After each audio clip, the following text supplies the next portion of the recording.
Hello வணக்கம், இது உங்கள் சிவி. ஸோ ஒன்று சொல்லணும் எப்படி இருக்கீங்க? இப்போ பார்த்தீங்கன்னா லைவில் வந்துட்டு ஏன் வினோத் வந்து பணப்பட்டி எடுத்தார் அப்படின்றதுக்கு நிறைய விஷயங்கள் உண்மையான வெளியே வந்துகிட்டே இருக்குது.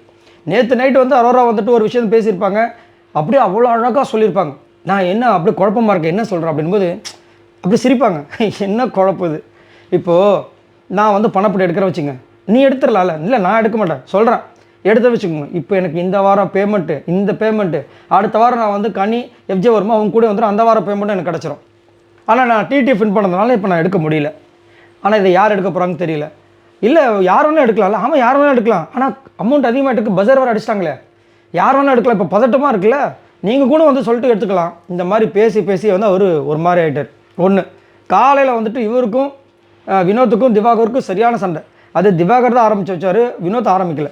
ஏன்னா வினோத் வந்துட்டு ஒரு அழகான பாட்டு போடுறாரு, திவாகர் வந்துட்டு அதுக்கு ஆப்போசிட்டாக ஒரு கருத்து வைக்கிறாரு. வீடு ஃபுல்லாக மொத்தமாக வந்து திவாகரை வச்சு செய்கிறாங்க, சபர் உள்பட. தேவையில்லாது அங்கேயே அவருக்கு ஒரு மாறு இருந்தது. இப்போ என்ன வேணால் ஒரு டாஸ்க் ஒன்று வச்சுருந்தாங்க, யார் கான்டாக்டில் இருப்பாங்க யார் நோ கான்டாக்ட்னு. அதில் அதிகப்படியாக வந்து வாட்டர்மெலன் சாரை வந்து பொழந்தாங்க, சரிங்களா? கான்டாக்டில் இருக்க மாட்டாங்க. அப்புறம் சாண்ட்ராவை சொன்னாங்க, சரிங்களா? இப்போ இந்த மாதிரி சொன்னதுக்கப்புறமா வாட்டர்மெலன் என்ன பண்ணுறாப்புல, அவர் இருக்கும்போதே வந்து அவர் கவனிப்பார்ல, எப்படியும் வினோத் கவனிப்பார்ல. இதை வந்து நேற்றும் பண்ணார். மக்களே சபரிக்கு ஓட்டு போடுங்க, என்னோடய ஃபாலோவர்ஸ் எல்லாம் அவருக்கு ஓட்டு போடுங்க, அவன் தான் நல்லவன், இவன் தான் அப்படி இப்படின்னு சொல்லிட்டு பேசும்போது இப்போ இவரோட கான்ஃபிடென்ட்டில் கொஞ்சம் கொஞ்சமாக உடையும். என்ன திவாகர் வந்துட்டு திவாகருக்கும் ஓட்டு இருக்குன்ற விஷயங்கள் எல்லாருக்குமே தெரியும், அவ்வளோ தூரம் வந்திருக்காரு. அப்படிங்கும்போது என்னடா இது இவர் இப்படி சொல்கிறாருன்னு ஒரு திங்கிங் கண்டிப்பாக இருந்திருக்கும். ஆறாரா சொன்னது.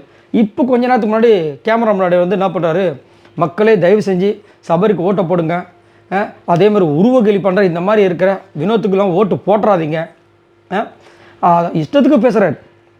அதுவும் வந்துட்டு இருங்க பயங்கர கேம் வந்துட்டு இதில் வேறு வந்துட்டு அந்த டாஸ்க் முடிஞ்சோடனே சபரி வாழ்க சபரி வாழ்கன்னு கத்துறாரு.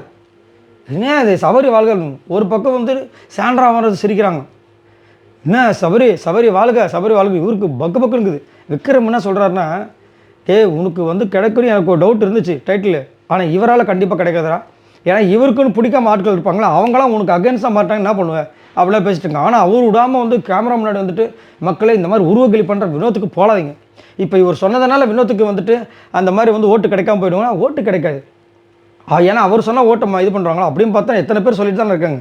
ஓட்டு வந்துட்டு மக்கள் என்ன திங்க் பண்ணுறாங்களோ அதான் போடுவாங்க. ஆனால் உள்ளே இருக்கிற அவரோட மைண்டு. நேற்று அந்த பொண்ணு விஜய் சேதுபதி அவர்களே பாராட்டிய பாயிண்ட் சூப்பராக பேசுறதுக்குன்னு பாராட்டிய அரோரா அந்த விஷயத்தை சொல்லிட்டாங்க. இப்போ இவரும் வந்துட்டு சபரி தான் வருவார் சபரி தான் வருவார்னு அப்போதுன்னு கோவிட்டு இருக்காரு. இப்போது இவங்க மைண்ட் என்ன ஆகும், சரி ஓகே 13 லட்சத்துக்கு யோசிச்சு இப்போ 18 லட்சம் வந்துருச்சு எடுத்துருவோம் அப்படின்னு எடுத்துட்டார். என்னத்தை சொல்ல, இதை பற்றி உங்களோட கருத்துக்களை சொல்லுங்கள். பாய் நண்பர்களே.